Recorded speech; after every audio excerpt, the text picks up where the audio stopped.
সুপ্রিয় বন্ধুগণ, আসসালামু আলাইকুম। দূরে কাছে দেশে অথবা সে বাইরে থেকে কুরিয়ার বন্ধুগণ, ঠিক এই মুহূর্তে যে যেখান থেকে বাস্তব ভৌতিক পরীর অলৌকিক গল্প শোনার জন্য আমার সাথে জয়েন করেছেন আমি আপন। আর যে আপন জীবনের গল্পের 1416তম পর্বে আপনাকে এই প্রতিদিনের মতো স্বাগতম জানাচ্ছি। বন্ধুরা, আজ আমি আপনাকে শোনাবো বরিশালের ভাই সৌদি প্রবাসী মোহাম্মদ আবুল হাশেমের জীবনের ঘটে যাওয়া এক আশ্চর্যজনক ভৌতিক পরীর বাস্তব জীবন কাহিনী। বন্ধুরা, যে সৌদি প্রবাসী পরীর মাধ্যমে হয়ে গেলেন রাতারাতি কোটিপতি, কিন্তু সেই আজ রাস্তার পাশের এক ভিক্ষুক। কিন্তু কেন তার জীবনে এত উত্থান এত পত্থান? কেন পরী তার জীবনে এলো? কী করেই বা সে কোটিপতি হলো? দিন শেষে কেন আছে মানুষের কাছে হাত পেতে ভিক্ষা করে 2 টাকা ইনকাম করে কোনোভাবে বেঁচে থাকে? এই গল্পটা শুধু গল্পই নয়, আমার কাছে মনে হয় গল্পটা প্রতিটা প্রবাসীর জন্য এক শিক্ষাও হতে যাচ্ছে। যেমনই অলৌকিকতা, তেমনই ভয় এবং গল্পের মাঝে লুকিয়ে আছে এক কঠিন বাস্তবতা। সবাই গল্পটা শুনবেন, এই অনুরোধ সবার কাছে। বন্ধুরা, যারা এখনও ঠিক এই মুহূর্ত পর্যন্ত আমার চোখে চাঁদপুরের সেই মায়াবী সৌন্দর্য, ইলিশের নগরী চাঁদপুরের মায়াবী সৌন্দর্য উপভোগ করেননি, তারা অবশ্যই ভিডিওটা দেখবেন ঠিক এই আই বাটনে ক্লিক করে অথবা এই ভিডিও ডিসক্রিপশনে গিয়ে। ভিডিওতে শুধু আমি নেই, রয়েছে আমার সাথে আরও কিছু আকর্ষণীয় মানুষ, যারা আপনাদেরকে পুরো ভিডিও জুড়ে এক অন্যরকম আনন্দ দিয়ে যাবে। তাই সবাই ভিডিওটা শুনবেন আর ভিডিওটা দেখবেন, আর গল্প শেষে বরিশালের ভাই আবুল হাশেমকে আপনার মতো করে একটা মন্তব্য কমেন্ট বক্সে লিখবেন। ধন্যবাদ সবাইকে। সুপ্রিয় বন্ধুগণ, আসসালামু আলাইকুম। আমার নাম মোহাম্মদ আবুল হাশেম। আমার বাড়ি বরিশাল বিভাগের অদূরের কোনো এক ছোট্ট গ্রামে, এক নিম্ন মধ্যবিত্ত পরিবার। প্রিয় বন্ধুরা, আমি আমার গল্পটা শুরু করার আগে আমার পরিবারের সাথে আপনাদের পরিচয় করিয়ে দিই। আমার পরিবারে রয়েছে আমি সহ আমার বাবা মা, আমার দাদা দাদি, রয়েছে আমার ছোট একটা ভাই সহ ছোট 2টা বোন। আমরা টোটাল 2 বোন 2 ভাই। আমাদের পরিবারে আরও সদস্য রয়েছে আমার জেঠু সহ আমার কাকা, তবে তারা আমাদের সাথে একসাথে থাকে না। তারা বউ বাচ্চা নিয়ে আলাদা পৃথকভাবে থাকে, যার জন্য তাদের কথা আর নাই বললাম। আমার বাবা পেশায় ছিলেন একজন দোকানি, যাকে এক কথায় বলা চলে ব্যবসায়িক। আমাদের গ্রাম থেকে প্রায় অনেক দূরের 4 রাস্তার মোড়ে আমার বাবার একটা মুদি দোকান রয়েছে। শুধু আমার বাবার দোকান নয়, সেখানে আরও অনেকগুলো দোকানপাট রয়েছে। এটা গ্রামের একটা বাজার বলা চলে, যা আমাদের গ্রাম থেকে বেশ খানিকটা দূরেই। আমার বাবা, আমি খুব ছোটোবেলা থেকে দেখে আসছি, সেখানেই দোকানদারি করে। সেখানে আমার বাবার একটা মুদি দোকান রয়েছে। এই দোকান চালিয়ে আমার বাবা আমাদের পুরো সংসারটা চালাতো। আমার দাদা দাদি আমার বাবাকে অসম্ভব রকমের ভালোবাসতো, তাই তারা আমার আব্বার সাথে থাকতো, সেখানেই খাইতো। আমার কাকা বা জেঠুর কাছে আমার দাদা দাদি যেত না। আমার আব্বাও আমার দাদা দাদিকে নিয়ে ভাগাভাগি করাটা একদমই পছন্দ করতো না। এমনভাবে আমার শৈশবের দিনগুলো কাটতে থাকে। আমার দাদা দাদি দুজনেই আমাকে অনেক ভালোবাসতো, আর আমিও দেখতে শুনতে অনেকটা সুদর্শন মিষ্টি চেহারার মানুষ ছিলাম, যার কারণে আমার দাদা দাদি সিদ্ধান্ত নিল আমাকে মাদ্রাসায় পড়াশোনা করাবে। আমার বাবাকে বলে আমার দাদা তখন আমাকে আমাদের এলাকারই একটা মাদ্রাসায় ভর্তি করায়। আমি যখন মাদ্রাসায় ভর্তি হই, আমি দেখতে শুনতে ভালো ছিলাম, সব দিক দিয়েই ঠিক আছে, কিন্তু আমার পড়াশোনার জ্ঞান বুদ্ধি খুব বেশি একটা ছিল না। আমার অনেকেই বলে আমার ব্রেনের মধ্যে সমস্যা আছে। আমি কোনো একটা পড়া পড়লে এটা মনে থাকতো না। এটা ধরেন এখন পড়ি এখনই ভুলে যাই, মাথার মধ্যে তেমন কোনো কিছু থাকে না।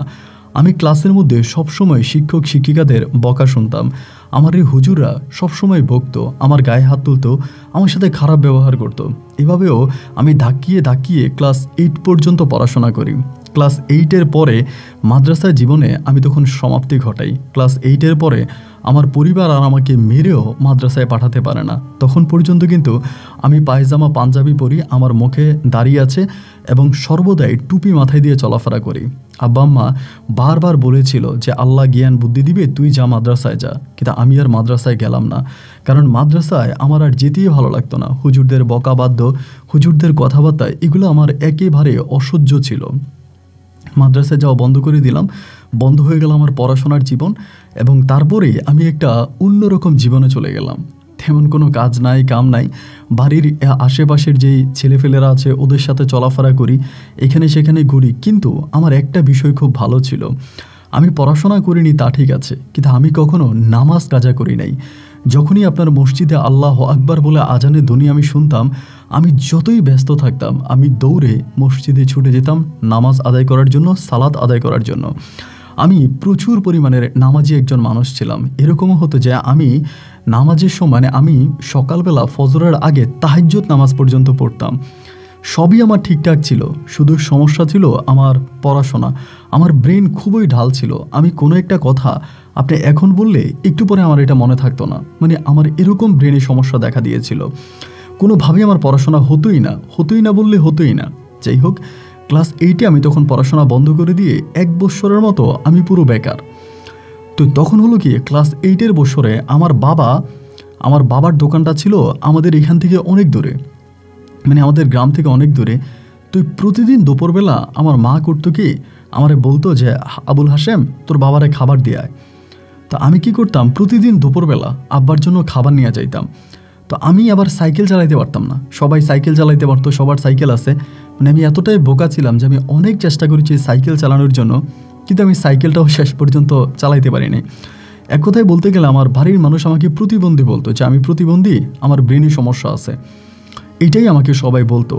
তো যাই হোক, এরপরে আমি আব্বার জন্য খাবার নিয়ে যাইতাম প্রতিদিন অনেক দূর, পায়ে হেঁটে যাইতাম। পায়ে হেঁটে টিফিন বক্সে করে আমার আব্বার জন্য ঠিক 11টার দিকে রওনা দিতাম।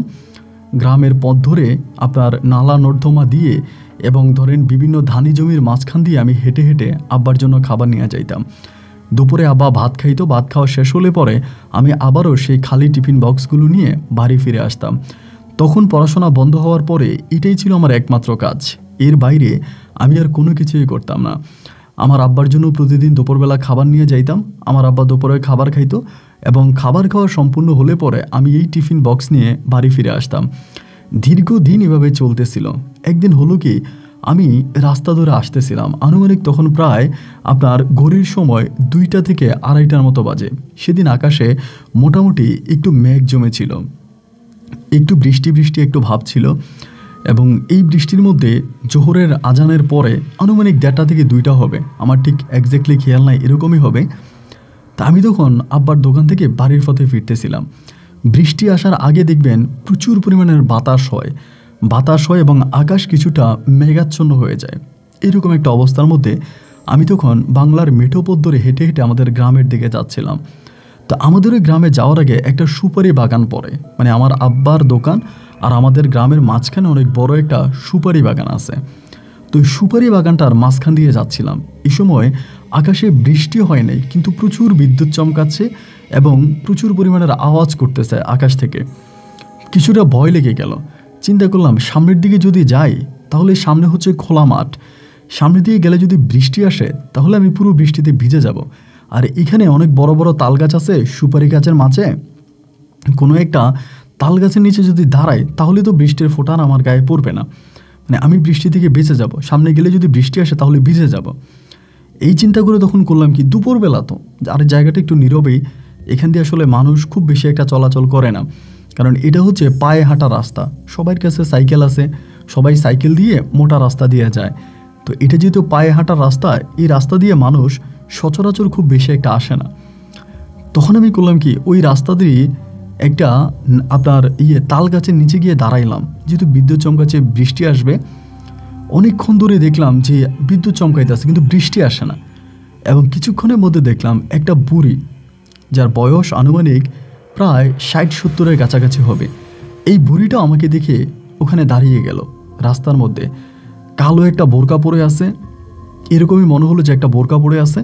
আমাকে দেখে দাঁড়িয়ে গেল, দাঁড়িয়ে গিয়ে আমাকে বলে যাবি? আমি বললাম না না, বৃষ্টি আসবে, আমার ছাতা নাই। বুড়ি তখন আস্তে আস্তে করে আমার দিকে আসতেছিল।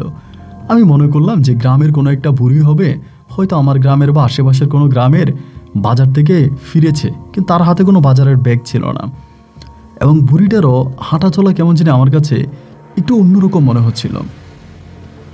তিনি তখন আসলো এবং আসার পরে আমার কাছাকাছি এসে আমার সাথে দাঁড়াইলো, কিন্তু তার শরীরটা আমার কাছে মনে হলো যেন একটু অন্যরকম। মানে হাতের মধ্যে কিছু বড় বড় লোম দেখতে পেলাম। এটা অবশ্যই বয়স্ক মানুষদের দেখা যায়, বয়স বেড়ে গেলে হাতের লোমগুলো বড় হয়ে যায়।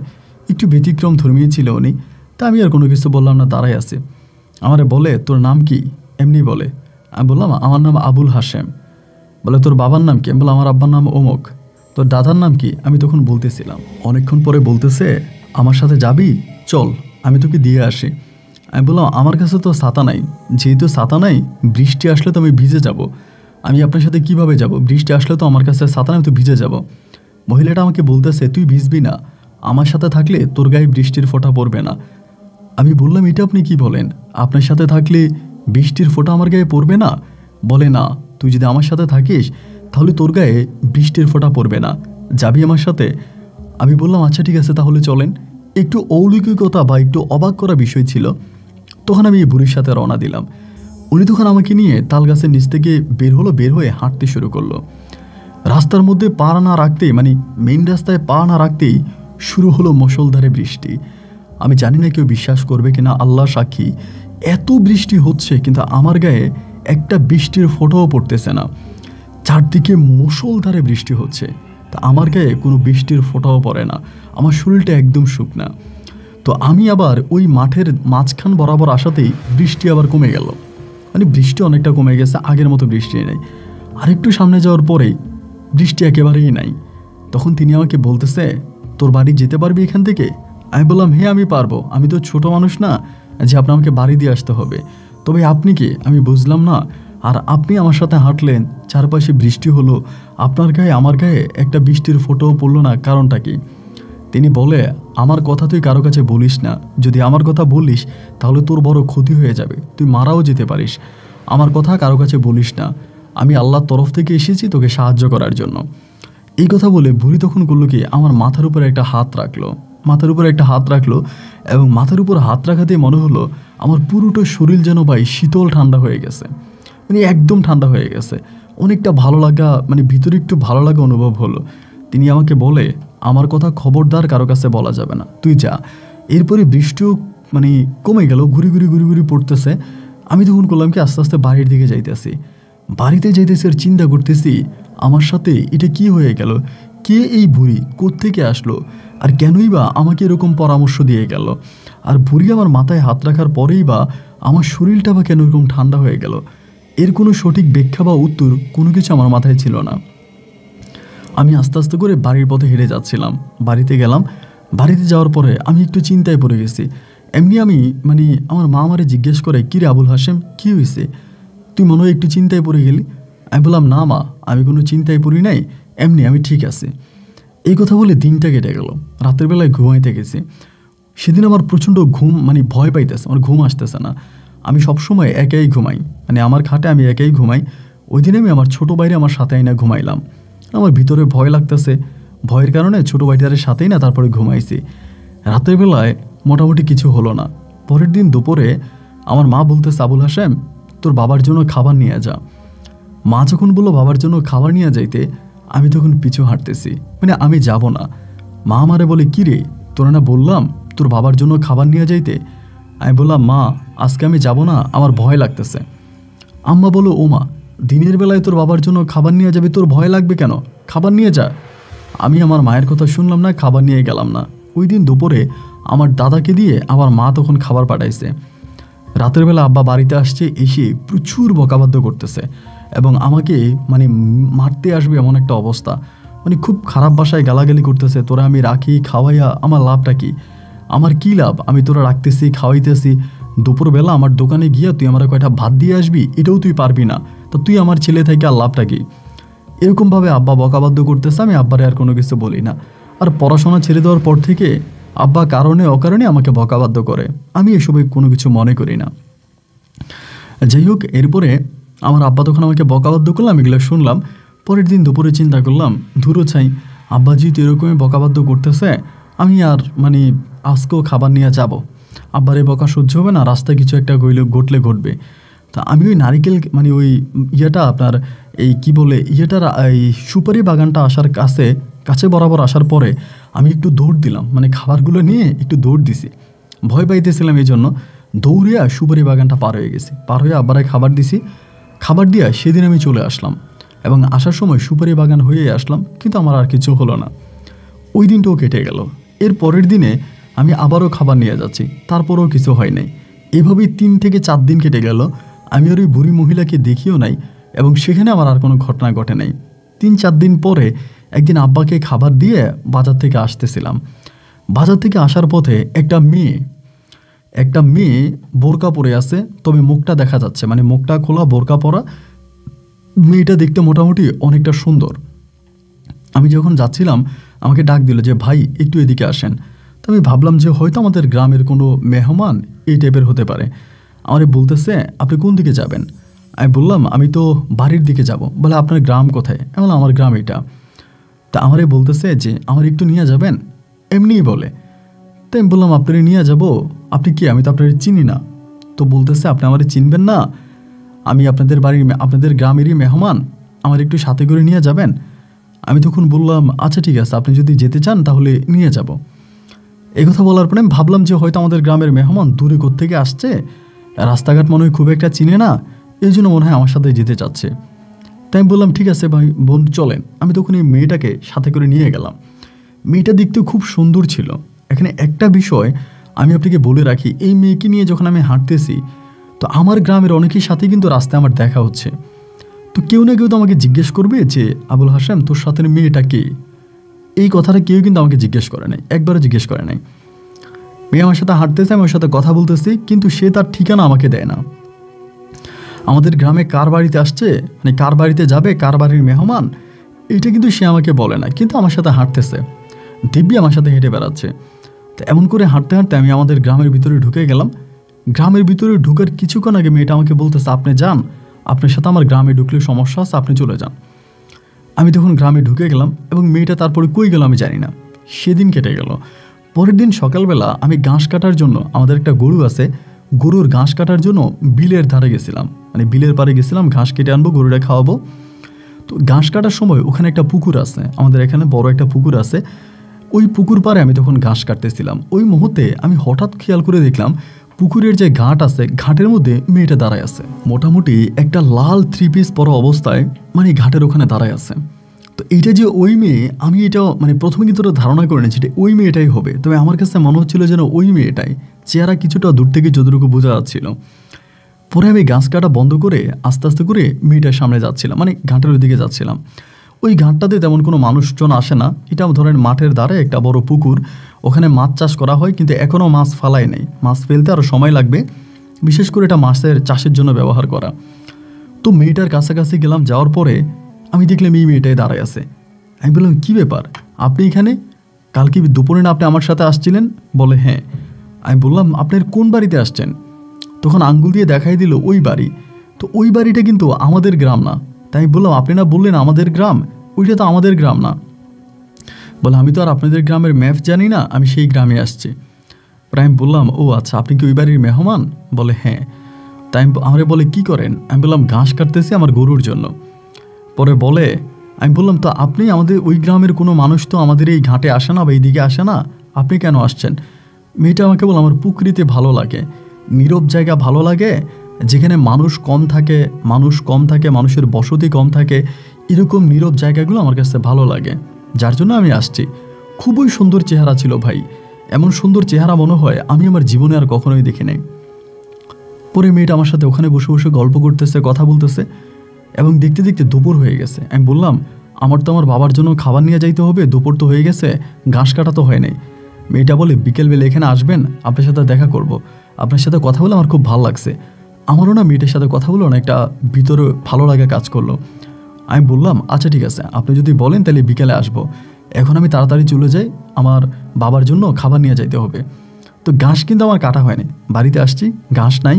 আম্মা তুই ইচ্ছা মতো বকা দিতেছে, তুই ঘাস কাটতে গিয়া কার সাথে বসে আড্ডা মারছিলি, কোথায় কী করছিলি, ঘাস আনলি না কেন, ঘাস কই? আমি তো গরুর জন্য ঘাস আনি না, এই জন্য মা আমারে বকাবাদ্য করলো। আমিও মোটামুটি মায়ের বকাবাদ্য শুনলাম, তো কি করব, ঘাস তো আর কাটা হয় নাই। পরে যাই হোক আমি আস্তে আস্তে করে বাড়ির দিকে মানে গরুটারে যে কয়টা ঘাস কাটছিলাম এগুলো দিয়া আমি হাত মুখ দিয়ে আব্বার জন্য খাবার নিয়ে যাচ্ছিলাম। আব্বারে খাবার দিলাম, খাবার দিয়ে আবারও টিফিন বক্স নিয়ে চলে আসতেছি। বারবার মেয়েটার কথা মনে পড়তেছে, যেহেতু বলছিলাম আমার সাথে দেখা করবে।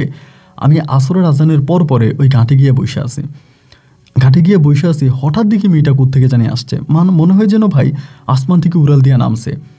এখানে আসার পরে আমার সাথে তখন বসে বসে কথা বলতেছে, এমন কথা বলতেছে আমারও খুব ভালো লাগতেছে। ও আমার সাথে কথা বলে আমি ওর সাথে কথা বলি, ভীষণ ভালো লাগতেছে। মানে আমার ভিতরে তখন সেই মুহূর্তে মনে হয় যেন আমি নাই। এমন করে সে মানে প্রায় প্রতিদিন আমি সকালে ঘাস কাটতে গেলে ও আসে এবং বিকেলবেলা সে ওখানে আসে। এমন কোনো দিন নেই যে সে ওখানে আসে না। কিন্তু তখন আর আমার মনে একটাবারের জন্য প্রশ্ন জাগে না যে এই মেয়েটা আসলেই কে, কোত্থেকে আসছে, এবং এখানেই সে আমার সাথে প্রতিদিন গল্প করে। তার আত্মীয় স্বজন, তার পাড়া প্রতিবেশী বা তার পরিবার পরিজন কি কিছু মনে করে না? সে এসে আমার সাথে ওখানে দিব্যি গল্প গুজব করে, তার কি কেউ কিছু বলে না? এই প্রশ্নগুলো কিন্তু তখন আমার মাথায় আসে নাই। এভাবে প্রায় অনেকগুলো দিন কেটে গেল। অনেকগুলো দিন কেটে যাওয়ার পরে একদিন আমি কী করলাম, দুপুরবেলা, মানে তো ওর সাথে কথা বলতাম আর ঘাস কাটতাম, কাজ কিন্তু আমি করতাম, ও দাঁড়ায় থাকতাম, আমি ঘাস কাটতাম। এমন করতে করতে দুপুরবেলা আমি ঘাস নিয়ে বাড়িতে আসছি। তো গরুরে ঘাসগুলো দিলাম, মা আমারে বলতেছে যে তোর সাথে আমার কথা আছে। আমি বললাম এখন আমার সময় নেই, আমি আব্বার জন্য খাবার নিয়ে যাব। তা আব্বার জন্য খাবার নিয়ে গেলাম, খাবার নিয়ে আসছি। আসার পরে মা কেমন যেন ওই দিন আমার দিকে একটু অন্যরকম করে তাকাইতেছে। তো সেদিন বিকালবেলা আমি যখন গেলাম, ওই দিন ওর নাম ছিল ঝিলিক। ওই দিন আর ঝিলিক আসা নাই, মানে আমি ওরা আর দেখি না, ওই দিনও আসা নাই। না আসার পর অনেকক্ষণ কাঠে বসেছিলাম, ভাবলাম হয়তো ওর কোনো সমস্যা হয়েছে এই জন্য আসে নাই। তো এবার আমি বাড়িতে আসছি। বাড়িতে আসার পরে আমি কিন্তু আব্বারে খাবার দিয়ে আইসা আবার নিজে খাবার খাইছি। তো পরে বাড়িতে আসছি, আসার পরে আমি ঘরে শুয়ে আছি, আমার আব্বা আম্মা তখন আমার ঘরে আসছে। তারা কিন্তু কোনোদিনও এইভাবে আমার ঘরে আসে না। তখন কিন্তু আমি মোটামুটি বড় বলতে বড়ই হয়ে গেছিলাম তখন। আব্বা আম্মা দুজনে আমার ঘরে আসছে। আসার পরে আমার আব্বা বলতেছে যে বাবা রে তোর কি হয়েছে, এমনি বলে। আমি বললাম কই আব্বা, আমার কিছু হয় নাই তো, তোমরা দুজনে এরকম হঠাৎ করে জিনের মতো আমার ঘরে এসে ঢুকলা, কি হয়েছে? আমার মা তখন কান্না শুরু করছে জায়গার মধ্যে বৈশা। তাই বললাম কি ব্যাপার মা, কান্না করতেছো কেন? আমার তো কোনো অসুখও হয়নি, আমি কোনো সমস্যায় পড়িনি, আমি সুস্থ সবল স্বাভাবিক একজন মানুষ। তা তোমরা আমাকে দেখে এরকম কান্না করতেছো কেন, কি হয়েছে আমাকে বলো। মানে আমাকে দেখে এরকম কান্না করতেছো, এটা আমাকে, মানে আমারও তো খারাপ লাগতেছে, কি হয়েছে বলো। আমার মা বলে তুই ঠিক আছিস, এমনি বলে। আমি বললাম কি যে বলো না মা, না ঠিক থাকার কি আছে, আমি তো ঠিকই আছি, কি হয়েছে আমারে বলো। আমার মা বলে তুই কালকে থেকে আর বাড়ির বাইরে যাবি না। আমি তখন বললাম যে বাড়ির বাইরে যাব না মানে, কেন বাড়ির বাইরে যাব না, তার কারণ কি?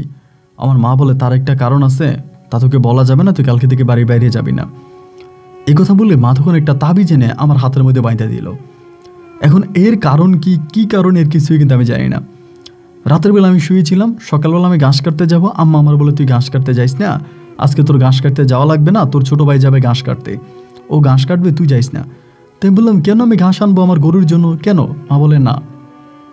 দুপুরবেলা দাদি আসছে আমার ঘরে, দাদিরে বললাম দাদি কি হয়েছে বলো তো। আমার মা আমার ঘর থেকে বাইরে যেতে দেয় না, যেই মা আমাকে ধাক্কাইয়া গরুর ঘাস কাটার জন্য মাঠে পাঠাইতো, সে এখন আমারে বলতেছে তুই ঘাস কাটতে যাইস না। ঘটনা কি দাদি, কি হয়েছে আমার একটু বলো তো। দাদি আমারে বলে তোর সাথে নাকি জিন আছে। আমি বললাম ও মা, এটা তুমি কেমন কথা বলতেছো, আমার সাথে জিন আসবে কোত্থেকে, কিসের জিন? দাদি বলে তুই নাকি ওই বড় পুকুরের ঘাটের মধ্যে বৈশা বৈশা একা একা কথা বলিস, অথবা ঘাস কাটার সময় তুই নাকি কার সাথে কথা বলিস। আমি বললাম এগুলো তোমারই কে বলছে? দাদি বলে হাফেজার মা বলছে। তা হাফেজের মা বলতে আমাদের এলাকার একটা বুড়ি আছে, ওনার আবার গরু আছে, উনি আবার গরুর ঘাস টাস কাটার জন্য মাঝে মাঝে উনি মাঠে যাইতো, ওনারা আমি কোনোদিন দেখি নাই। আমি বললাম হাফেজের মায়ের সাথে তো কোনোদিন আমার মাঠে দেখা হয়নি, তার সাথে কখনো আমার কথাও হয় নাই, মাঠে তো আমি একাই যাই, একাই ঘাস কাটি, একাই চলে আসি, তা হাফেজার মারে তুমি কই পেলা দাদি, এই তুমি কি কথা বলতেছো? দাদি বলে হাফেজার মাই তো আইসা আমাদেরকে এই কথা বলে গেছে। আমি বললাম ডাক দেও তো একটু হাফেজার মায়েরে। দাদি গিয়ে তখন হাফেজার মায়ের ডাইকে আনছে। তা আমি তখন বললাম দাদি, মানে ওই হাফেজার মায়েরে বলতেছে আপনি কই দেখছেন আমারে? উনি বলে ওরে বাবা তোর সাথে ভয়ঙ্কর জিন আছে। আমি বললাম ভয়ঙ্কর জিন আছে আমার সাথে, কি বলতেছেন আপনি এটা? বলে আমি নিজের চোখে দেখছি, মাথা আসমানে লেগে আছে, পা মাটিতে লেগে আছে, তোর সাথে বসে থাকে, তুই ওর সাথে কথা বলিস, আমি অনেক দিন ধরে দেখছি। আমি বললাম এটা আপনি কেমন কথা বলতেছেন, আপনি অনেক দিন ধরে দেখেছেন, মাথা আসমানে পা মাটিতে, এরকম কোনো ঘটনা তো আমার সাথে ঘটে নাই, আর এরকম কোনো কিছু তো আমি দেখি নাই। উনি আমার বলে দেখছি তোর সাথে এরকম একটা কিছু হইতেছে, এটা বলে তখন চলে গেল। দাদি আমারে বলে তুই কয়টা দিন বাড়ির মধ্যে থাক। তখন বাড়িতে থাকতেছিলাম, আমার মনে এই প্রশ্নগুলো তখন বারবার মনে হচ্ছিল যে আসলে এই ঘটনা কি, আমার দাদি যেটা বলতেছে, আমার মা যেটা বলতেছে, এটা আসলে মানে কতটুকু কি। তো আমার তখন আস্তে আস্তে আমি তখন বাড়ি থেকে বেরোতে পারতাম না, টোটালি আমাকে ঘরের মধ্যে আটকায় রাখতো। 4 দিন হয়ে গেছে। 4 দিন পরে আমার মা তখন আমার একটা কবিরাজের বাড়িতে নিয়ে গেছে। তখন কিন্তু আমার জ্বর উঠছে, মানে প্রচুর জ্বর, আমি রাতে ঘুমাইতে পারতাম না, মাথা ব্যথা, রাতে ঘুমাইতে পারি না। তো তো মা আর দাদি মিলে একটু কবিরাজের বাড়িতে নিয়ে গেল। কবিরাজটা ছিল একটা মহিলা। উনি আমাকে দেখলো, দেখে বলতেছে যে ওর তো ভাগ্য ভালো, ওরে আপনারা পাইছেন, ওর তো আপনারা পাইতেন না, ওই পরী তো ওকে নিয়ে যাইতো। এই প্রথম আমি শুনতেছি কোনো পরীর কথা। আমি বললাম যে পরী মানি? বলে হ, তোমার সাথে গ্রামের ভিতরে যে মেয়েটা ঢুকছিল আজ থেকে অতদিন আগে, ডিরেক্ট না মানে নাম ধরে বলতেছে, ঝিলিক নামের, এটা ছিল একটা পরী। এবং সেই পরী তোমার সাথে তোমাদের গ্রাম পর্যন্ত আসছে, তোমার সাথে দীর্ঘ মাস ধরে ওইটা প্রেম করছে, এইভাবে তোমরা বসেছিলা, এগুলো করতাম। মানে উনি সব বলতেছে আমি যা করতাম আগে। আমি বললাম হ্যাঁ। উনি বলে এটা একটা মেয়ে নয়, এটা একটা পরী। এই পরীটা প্রথমে একটা বৃদ্ধ মানুষের রূপে তোমার কাছে আসছে, তোমার উপকার করছে, তোমার ব্রেনের যে সমস্যা ছিল এই সমস্যাটা সে সমাধা করছে। এরপরে সে তোমাকে পছন্দ করছে, পছন্দ করার পরে একটা যুবতী মেয়ে রূপে সে তোমার কাছে আসছে তোমাকে পৃথিবী থেকে তার রাজ্যে নিয়ে যাওয়ার জন্য, বা তোমাকে নিয়ে যাইতো। তোমার ভাগ্য ভালো, তুমি বেঁচে গেছো। আমি বললাম ওমা, এটা কী ধরনের কথা বলে? এই সমস্ত কথা তো কখনো আমার চিন্তা ভাবনার মধ্যেও ছিল না, যে আসমান থেকে একটা পরী আসবে, সেই পরীটা আবার আমাকে তার রাজ্যে নিয়ে যাবে। কথাগুলো শুনতেও কেমন লাগে, তাই না? আমি বললাম আরে যে মানুষটাকে আমি এতদিন দেখেছি, গল্প করেছি, তার সাথে কথা বলেছি, সে কী করে পরী হয়? না, এটা কখনোই হতে পারে না, এটা পুরোই মিথ্যা কথা, এটা একেবারে মিথ্যে বানানো গুজব একটা কথা, এটা সত্য না। তারপরে বলতেছে যে না, ওই মহিলাটা বলতেছে আমি যা বলতেছি সবই সত্য বলতেছি, যদি সত্য না হবে তাহলে আমি তোমার এই অতীতটা বললাম কেমন করে? আমি তোমার অতীতের যে কথাগুলো বলেছি এগুলো কি মিথ্যা? আমি তখন বললাম যে না, মিথ্যা না, আপনি আমার অতীত নিয়ে যা বলেছেন তা একেবারেই সত্য, কোনোটাই মিথ্যা না। উনি আমাকে বলে তাহলে এবার ভেবে দেখো, তুমি কত বড় বিপদে পড়তে যাচ্ছিলে, আর আমি তোমাকে সেই বিপদ থেকে বাঁচাইলাম, আর উল্টা তুমি আমাকে দোষারোপ করতেছো। আমার মা বলে আপনি ওর কথা বাদ দিন তো, ও পাগল হয়ে গেছে, ওর মাথায় কোনো ব্রেন বুদ্ধি নেই, ওর মাথায় কোনো ব্রেন কাজ করে না, ও পাগল হয়ে গেছে, আপনি ওর কথা বাদ দিয়ে আপনি আমার সাথে কথা বলেন। আমার মা তখন ওই মহিলার সাথে কথা বলে, এবং কথাবার্তা বলার পর আমার হাতের মধ্যে তাবিজ পরিয়ে দেয়, আমাকে তখন বাড়িতে আনে। বাড়িতে আনার পরে আমার বারবার তখন ঝিলিকের কথা মনে হচ্ছিল, ঝিলিকের জন্য কলিজা ছিঁড়ে যাচ্ছিল। আমি মারে বলি যে না মা, ঝিলিক একটা মেয়ে, ওইটা কোনো পরী না, তুমি মিথ্যা বলতেছো। আমার মা বলে ঠিক আছে, ও তোরে যেই গ্রামের ঠিকানা দিছে চল, ওই গ্রামে গিয়ে তুই প্রতিটা বাড়িতে জিজ্ঞেস করবে যে তাদের বাড়িতে ঝিলিক নামের কোনো মেয়ে আছে কিনা। আমি বলি অবশ্যই বাড়িতে গেলে, ওই গ্রামে গেলে আমি জানতে পারবো ঝিলিক কোন বাড়িতে আসছে। মা বলে চল। বিশ্বাস করেন সেই গ্রামের প্রতিটা ঘরে ঘরে গিয়ে জিজ্ঞেস করলাম যে ঝিলিক নামের কোনো মেয়ে এই গ্রামে আছে কিনা, বা এই বাড়িতে আসছে কিনা। সবাই বলতেছে না, ঝিলিক নামের কোনো মেয়ে তাদের গ্রামে ছিল না, বা তাদের কোনো আত্মীয়র কারো বাড়িতে ঝিলিক নামের কেউ আসে নাই। তখন আমি আস্তে আস্তে চিন্তা করলাম যে বৃষ্টি হইল, সব ভিজে গেল, আমার গায়ে পানি পড়লো না। হঠাৎ করে মেয়েটা আমার সাথে সকাল বিকাল মিলিয়ে দেখা করতো, কথা বলতো, এবং তার সাথে কথা হলে পর আমি সব ভুলে যাইতাম, কেন আমার এসব মনে থাকতো না। এবং সবচেয়ে বড় কথা হচ্ছে ওই ফকির বা কবিরাজ মহিলা কীভাবে এইসব কথা বলতে পারলো, কীভাবে উনি আমাকে এসব কথা বলতে পারলো, উনি এসব কথা কীভাবে জানে? এই কথাগুলো তো আমি ছাড়া কেউ জানার কথা না। তার সত্যি মনে এটা একটা পরী ছিল। এরপরেও নিজের মনটাকে বুঝাইতে পারতেছিলাম না। আমার খাওয়া নাই, দাওয়া নাই, একটু অন্যরকম হয়ে যাচ্ছিলাম। কিছুদিনের মধ্যে আমার পরিবার হঠাৎ করে সিদ্ধান্ত নিল আমাকে দেশের বাইরে পাঠিয়ে দেবে। তখন কিন্তু আমাকে ঘরের ভিতর আটকায় রাখতো, আমি ঘরের বাইরে যেতে পারতাম না, সবসময় ঘরের ভিতর আটকায় রাখতো।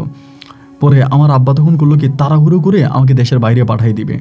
তা আব্বা তখন করলো কি, এক ভিসা কিনছে। ওই সময় কিন্তু আপনার মুখের মধ্যে এরকম কালো ঘোপ লাগিয়ে তারপরে ছবি উঠা মানুষ বিদেশ যাইতো, এবং বয়স বাড়ানোর জন্য, বয়স বাড়াইয়া ছবি ওঠানোর জন্য, পাসপোর্ট বানানোর জন্য ওরকমভাবে করতো। তা আমিও তখন আমার শেভ করতাম, ঘন ঘন শেভ করতাম, দাড়ি উঠে না কেন, দাড়ি উঠলে আমি করবো। তো এরকম আমার আব্বা তখন কী করলো, কালো গোপ লাগিয়ে দিয়ে আমার ছবি উঠাইলো। ছবি উঠায় আমার কিন্তু তখনও পূর্ণ বয়স হয়নি পাসপোর্টের। এরপর আমার আব্বা তখন আমার পাসপোর্ট রেডি করলো, করে আব্বার এক দুঃসম্পর্কের আত্মীয়র মাধ্যমে আমাকে তখন আব্বা সৌদি আরবে পাঠিয়ে দিল।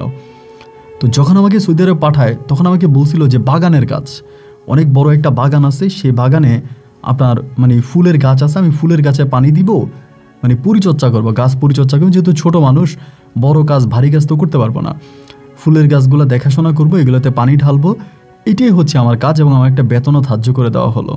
কিন্তু আমি যখন সৌদি আরবে গেলাম, যাওয়ার পরও দেখলাম যে যেই কথা বলে আমাকে নিয়েছিল সেই কথার ধারে কাছেও আমি নাই। আমাকে দেওয়া হয়েছে বিশাল একটা মরুভূমিতে, অনেক বড় একটা মরুভূমিতে আমাকে দেওয়া হয়েছে, এবং সেই মরুভূমিতে আপনার ওট আছে, তারপরে ছাগল আছে, বা তারপরে বড় মহিষ আছে, আমার এগুলো পালন করা লাগতেছে। আমি একা একটা মানুষ, ওইখানে আর কেউ থাকে না। হয়তো দিনের বেলায় মাঝে মাঝে অনেকেই কাজ করার জন্য আসে, অনেকেই কাজ করে, আবার তারা দিনে দিনে কাজ করে চলে যায়, কিন্তু সেই বাগানে আমার থাকা লাগে। বাগান ঠিকই আছে, তবে মরুভূমির মাঝে আমার কাছে মনে হলো এটা আমার জন্য একটা জাহান্নাম, যেখানে পানি আমাকে মেপে দেওয়া হইতো, ভাত আমাকে মেপে দেওয়া হইতো, খাবারের সমস্ত জিনিস আমাকে মেপে মেপে দেওয়া হতো। এমনই এক দুর্দশার জীবনযাপন করতে আমি শুরু করে মনে হলো যেন আমি মৃত্যুর ধারে কাছে চলে আসছি। আমি মনে হয় আমি আর বাঁচব না, আমার আর বাঁচার কোনো সুযোগ নাই। যে অবস্থা, যে রীতিনীতি বা যে অবস্থা আমার সাথে হচ্ছিল, আমি মনে হয় আর বাঁচতে পারবো না। আমি প্রায় 3 থেকে 4 মাসের মতোই সৌদির মরুভূমিতে থাকি, এবং 3-4 মাসে আমার অবস্থা এরকম হয়েছে যা বলার মতো না। আমার আব্বা দোকান বিক্রি করে, মানুষের কাছ থেকে ঋণ করে, তারপরে টাকা দিয়ে কিন্তু আমাকে সৌদি আরব পাঠাইছে। আমার আব্বার কিন্তু ক্যাশ টাকা ছিল না। আমার মাকে নাকি ওই মহিলা ভয় দেখাইছিল, পুরি আমাকে নিয়ে চলে যাবে। এই ভয়ে আমার আম্মা আমাকে সৌদি আরব পাঠিয়ে দেয়। এবং সৌদি আরব আসার পরেও আমার হাতে কিন্তু একইভাবে তাবিজ পরানো ছিল, তাবিজ পরান তখন আমার হাতে ছিল। তো সৌদি আরবে এসে আমি তখন চিন্তা করতেছি যে 4 মাস কেটে গেছে, মরুভূমির মধ্যে আমি বাস্তবতার সাথে যুদ্ধ করে বেড়াইতে আসি। খাওয়া নাই, দাওয়া নাই, ঘুম নাই, নাওয়া নাই, এক কঠিন পরিস্থিতির মধ্যে। আপনার পানি মেপে মেপে দিত, এটা মেপে দিত, ওইটা মেপে দিত, সব কিছু মাপা মাপা ছিল। কোনো কিছু নিয়ে কোনো প্রতিবাদ করা যাইতো না, যেটা দিবে সেটাই খাইতে হবে। ওরা যেমনভাবে দিবে তেমন করেই খেতে হবে। যে আমি এটা খাবো না, এটা করব না, এমন কিছু বলা চলবে না। কোনো প্রতিবাদ করা যাবে না, ওরা যেমন করে দিবে তেমন করে আমার খাওয়া পড়া লাগবে। এভাবে কি চলে বলেন? এভাবে কি সম্ভব? তারপরেও কি করতাম যে ঠিক আছে, যেহেতু ওরা এবার এরকম করেই দিতেছে, আমি ওরকম করেই খাইতেছি। এই করতে করতে প্রায় 5 মাসের মতো কেটে গেছে। আমাকে 1 টাকা বেতনও দেয় না। পরিবারের সাথে মাঝে মাঝে যোগাযোগ করতে পারি, কিন্তু ওই বাজারে মোবাইল আছে, ফোন করলে আমার আব্বারে ডাইকা দেয়। আমার আব্বার সাথে কথা বলি কয়েক মিনিট, আব্বা কান্নাকাটি করে টাকা টুকা পাঠাইতে বলে, আমারে তো টাকা দেয় না। 5 মাস হয়ে গেছে। 5 মাস পরে কি হয়েছে, আগে তো মাঝে মাঝে দুপুরবেলা আসতো, বা অন্য লোকেরা আসতো, এসে কাজ করতো, পাকিস্তানি, ইন্ডিয়ানি, তারা সব আসতো, সবাই কাজ করতো। কিন্তু এখন দেখা গেল শুধু আমি একাই কাজ করি, আর কিন্তু কেউ আসে না। আর এখানে যে ওঁটগুলো ছিল, ওঁটগুলোকে নিয়ে চলে গেছে। শুধু এখানে কয়েকটা ছাগল আছে, কয়েকটা বলতে তাও প্রায় 150 মতো ছাগল আছে। এই 150 ছাগল আমারই দেখাশোনা করা লাগতো। গরুগুলো নিয়ে গেল, আর ওঁটগুলো নিয়ে গেল, মহিষগুলো নিয়ে গেছে, শুধুমাত্র ছাগলগুলো আছে। এই ছাগলগুলো দিয়ে আমার এখানে রাখে গেছে ভাই। আমার কোনো খাবার দেয় না, খাবারের পানি দেয় না, আমার কোনো খোঁজ খবর নেয় না। 3 দিনের পরে আমি এখানে 3 দিন আমার জ্বর উঠছিল। এই জ্বরে 3য় দিনের মাথায় আমি মনে হয় মারা যাব। আমি আর নিঃশ্বাস নিতে পারতেছিলাম না। প্রচণ্ড পরিমাণের খারাপ লাগা কাজ করতেছে, মনে হয় যেন আর বাঁচবো না। তো তখন আমার আমি মনে করছিলাম যে আমি মনে হয় মারা যাব। প্রায় 3 দিন ধরে আমার জ্বর, আমার কোনো ঔষধ নাই, কোনো খাবার নাই, শুধুমাত্র পানি আর খেজুর, পানি আর খেজুর। ওই ছাগলটা খাওয়ানোর জন্য যে খেজুর, আরবির লোকেরা ছাগলটা খাওয়ানোর জন্য এক ধরনের খেজুর আছে, তা ওই খেজুরগুলো আমি শুধু ভিজাইতাম আর খাইতাম। আমি কী করবো বলেন? আর তো কোনো খাবার নাই, ঘরে এক মুঠ চাউলও নাই, একটু পানিও নাই। ওই যে যে ধরনের পানিগুলো, মোটর থেকে যে পানিগুলো ওঠে না নিচ থেকে, ওই পানিগুলো খাইতাম। এগুলো তো পুরো, আপনারা যারা আরব দেশে আছেন তারা জানেন, এটা তো লাইনের পানি, এই পানি তো খাওয়া যায় না। তা আমি ওই পানিই খাইতাম। এখন কি করব বলেন? আমি তো মিনারেল পানি পাই না। তো এই পানি খাইতে খাইতেই আমার পাতলা পায়খানা এবং তারপরে জ্বর, মরে যাব। প্রায় 3 দিনের মাথায় আমি তখন করলাম কি, তখন আমি প্রায় মারা যাওয়া অবস্থায়, ওই সময় হঠাৎ করে আমার হাতের তাবিজটা আমার শরীরের মধ্যে লাগতেছে। একে তো গরমের সময় ছিল, আবার হাতে তাবিজটা বাঁধা। আমি তখন কী করলাম, তাবিজটা খুলে ফেলছি। ওখানে একটা বটির মতো ছিল, এটা দিয়ে কাইটা তাবিজটা খুলে সাইডে ফালাই দিছি। ফালাই দিয়ে আমি শুয়ে গেছি। ওই সময় আমি যেটা মনে করছিলাম যে হয়তো আমি মারা যাব, আমি আর বাঁচব না। আমি কলমা থেকে পড়তেছিলাম, আল্লাহর কাছে তওবা পাঠ করতেছিলাম যে মারা যাব। এই পরিস্থিতির মধ্যে হলো কি, হঠাৎ করে অনুভব করলাম যে কেউ একজন মনে হয় আমার কপালের মধ্যে হাত বুলাই দিতেছে। যখন কপালের মধ্যে এইভাবে হাত বুলাই দিতেছে, আমি চিন্তা করলাম কি ব্যাপার, কে আমার কপালে এইভাবে হাত বুলাই দিতেছে? আমার শরীরটা অনেকটা ঠান্ডা ঠান্ডা লাগতেছে, জ্বর চলে গেছে। আমি চোখটা মেলে দেখি আমার মাথার পাশে জিলিক বসে আছে। ভয় পাইছিলাম, কিন্তু ভয় পাওয়ার পরেও আমি যে ভয় পেয়ে উঠা যে দৌড় দিব, এই শক্তিটা কিন্তু শরীরে নাই। তাকে আসি, ভয়ে কাঁপতেছি। আমারে বলে, তুমি ভয় পাইও না, আমার কথা শোনো, ভয় পেও না, আমি তোমার কোনো ক্ষতি করব না। ওর দিকে তাকে আসুন, চোখের পানিগুলো পড়তেছে। তো কী করলো, আরে অনেকগুলো ফল দিল, আঙ্গুর, আপেল, যেগুলো কখনোই আমি দেখি না। মনে হয় যেন এই মাত্র গাছ থেকে ছিঁড়ে নিয়ে আসছে, একেবারে ফ্রেশ। আমি চাবাইয়া খাইতে পারি না। আবার বলে খাও, এবং আবার কালো কালো অনেকগুলো ফল ছিল, কি যেন এগুলোর নাম জানি না।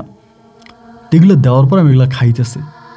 খাইতে খেতে খাইতে খেতে আমি চোখগুলো বড়, পেটে কিন্তু প্রচুর ক্ষুধা। খাইলাম, খাওয়ার পরে ওই জায়গার মধ্যেই বসছি।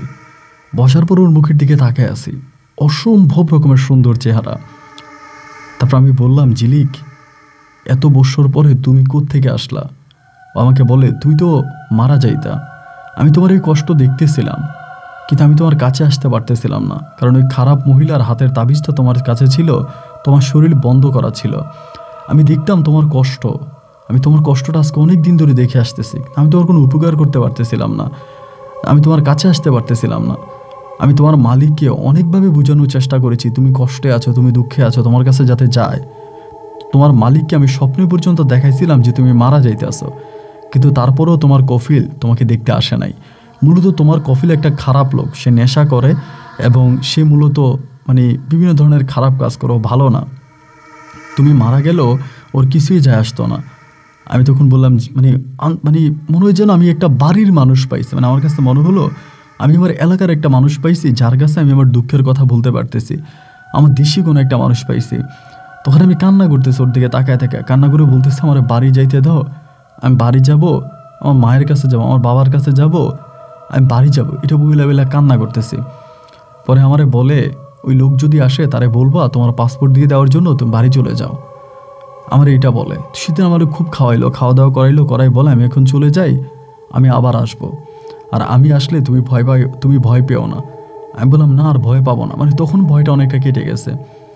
ও চলে গেল, তখন বসলাম। বসার পর ও আবার বলে দিছে, ও যে আমার সাথে কথা বলেছে, এটা যাতে আমি আমার পরিবারের কাউকে না বলি, অথবা যে লোকটার আন্ডারে আমি এখানে কাজ করি, আমার যে কফিল, আমি যেন আমার সৌদির কফিলকেও বিষয়টা না বলি, কাউকেই যাতে না বলি। আমি বললাম, ঠিক আছে, আমি এটা কাউকে বলবো না, কেউ জানবে না, আমি কারো কাছে এটা প্রকাশ করব না। ও তখন ওর মতো করে আসছে এবং এসে আমার সাথে কথাবার্তাগুলো চলে গেল। এবার প্রায় প্রতিদিন আসে, এসে আমার সাথে কথাবার্তা বলে, আমার জন্য ফল ফ্রুট নিয়ে আসে। আমার খাওয়া দাওয়ার আর কোনো কষ্ট নাই, আর আমার কফিল আমার খবরও নেয় না। এভাবে প্রায় 15 থেকে 20 দিনের মতো কেটে গেল। তখনও আমাকে বলে, তুমি না বললা বাড়ি চলে যাবা? আমি হঠাৎ করে বললাম, আমি যে বাড়ি যাব, আমার আব্বা দোকান বিক্রি করে টাকা দিয়ে আমারে সৌদি আরবে পাঠাইছে, আর এছাড়া আমাদের অনেকগুলো ঋণও আছে। এখন ঋণের টাকাও তো পরিশোধ করতে পারি নাই, আমি বাড়িতে গিয়ে কী করবো? ও আমাকে বলে, এখানে থাকলে তুমি মরে যাবা, আর তোমার যে কফিল সে খুব খারাপ, সেখানে এসেই বুঝে যাবে আমি যে জায়গায় আসতেছি, তোমার সাথে দেখা করতেছি, ও হয়তো এই জায়গাটা বন্ধ করে দিবে, আমি তোমার কাছে আর আসতে পারবো না। তোমার সাথে আমার সম্পর্ক যদি ঠিক রাখতে হয়, তোমার কাছে যদি আমার আসতে হয়, তাহলে এখান থেকে তুমি চলে যাও। আমি এখানে সহজে আসতে পারি না, এখানে আসতে আমার অনেক ক্ষতি হয়, আমি এই জায়গায় সহজে আসতে পারি না, তুমি চলে যাও, তুমি তোমার দেশে চলে যাও। তখন আমি মরুভূমির বুকে ওর সাথে আমার দেখা, এবং ওই মরুভূমিতে কিন্তু আসলে আমার প্রেম, প্রেম বলতে এক গভীর ভালোবাসা। আমার মৃত্যুর সময় সে এসে আমার পাশে দাঁড়িয়েছে। আমার কাছে যেটা মনে হলো যে ও না থাকলে আমি মারাই যেতাম। ও যদি আমার এই মুহূর্তে আমার পাশে এসে না দাঁড়াইতো, আমি সত্যিই মারা যাইতাম। ও আমার পাশে এসে দাঁড়িয়েছে বলে আমি এখন পর্যন্ত বেঁচে আছি। যাই হোক, পরে আমাকে বলতেছে, একটা কাজ করো, তুমি চলে যাও। আমি বললাম, আমি ঋণ কিভাবে পরিশোধ করব? ও বলে, আমি তোমার এই ব্যবস্থা করে দিব, ঋণ পরিশোধ করার ব্যবস্থা আমি তোমাকে করে দিব। পরে আমি আমার কফিলের সাথে কথা বললাম যে আমি থাকবো না, চলে যাব। ও আমাকে বলে যে না, আমার পাসপোর্টও দিবে না, আমাকে যাইতেও দিবে না। ও একটাবার এটা জিজ্ঞেস করে না যে এতগুলো দিনও আসে না, আমার খবর নেই না, আমি কোথায় খাই, কি করি, কিভাবে বেঁচে আছি, এর কোনো কিছু কিন্তু আমাকে জিজ্ঞেস করে না, আমাকে কিছু বলে না। শুধু একটা কথাই বলে যে আমি তোর পাসপোর্ট দিব না, তোর কাজ করা লাগবে, বেতনও নাই, পাসপোর্টও নাই, খাওয়াও নাই। পরে এই ঝিলিক আমাকে বলে, এখান থেকে আমাকে বলে যে সোজা এখান থেকে হেঁটে গেলে একরকম গুগল ম্যাপে আপনি যেরকম লোকেশন দেখতে পান, এইরকম লোকেশনও আমাকে দিয়ে দেয়, অমুক জায়গায় গেলে আমি পুলিশের গাড়ি পাবো। তো সেই ঠিকানা মতো সে আমার ভিতরেই থাকে এবং আমাকে ওই পুলিশের সামনে নিয়ে যায়। আমি তো আরবি ভাষা টোটালি কথা বলতে পারতাম না, আমি আরবি জানি না। অনর্গল ও আমার ভিতরে ঢুকে আরবি ভাষায় কথা বলতেছে পুলিশের সাথে, এবং কথা বলার পরে পুলিশ তখন আমার গাড়িতে উঠাইলো, ও আমার সাথেই আছে, আমার গাড়িতে উঠাইলো, নিয়ে গেল, কি লিখলো, পুলিশ প্রশ্ন করতেছে, ও উত্তর দিতেছে আরবিক ভাষায়। উত্তর দেওয়ার পরে আমি সিগনেচার করলাম, ওই আমার হাতে সিগনেচার করলো, করে এখান থেকে আমার তখন সফর জেলে পাঠানো হলো। আমার কফিলকে ডাকা হলো পুলিশের স্টেশনে, কিন্তু কফিল আসে নাই। পরে সেখান থেকে আমাকে লেবার কোর্টে নিয়ে গেল, এখান থেকে মামলা হলো, সেখানে আমি কয়েকদিন ধরে জেলে ছিলাম। অবাক করা বিষয় কি জানেন, আমি যতদিন ধরে জেলে ছিলাম আমি কোনোদিন কিন্তু পর্যন্ত কষ্টে ছিলাম না। সারাক্ষণই আমার সাথে থাকতো, আমার খাবার দাবার থেকে শুরু করে সমস্ত কিছু আমাকে দিত। মানে আমার সাথে আরও লোকেরা থাকতো জেলে, ওরা কেউ দেখতোই না। মানে আমি খাবার খাইতেছি, আমি চলাফেরা করতেছি, ও আমার কাছে আসতেছে, কিন্তু এখানকার যে লোকেরা ছিল তারা কেউই এটা জানতো না, আমার সাথে যারা ছিল। তো এইভাবে ওর সাথে আমার দেখা হতো, কথা হতো, সব কিছু ঠিকঠাক ছিল।